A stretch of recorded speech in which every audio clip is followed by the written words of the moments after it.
Yo, what's up everybody? Oya. Wanangu wote wa mtaani bana, goma letu limedondoka linaitwa Koki. So nenda ukaenjoy, nenda ukastream kwa sababu ni muziki mzuri. So enjoy wanangu. Ni maji mitaa yote.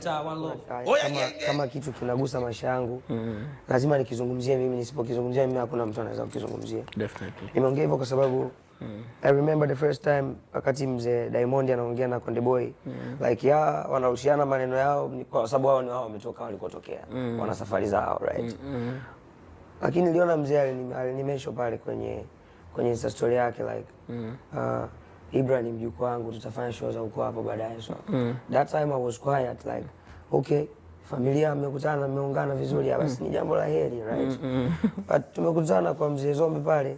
Mzee kama kanikataa, nikasema sasa kama unakuja unakaa kwenye mitandao like yo tena unanimesho kabisa yani, alafu tukikutana chini huko unanionyesha like yo, so what then?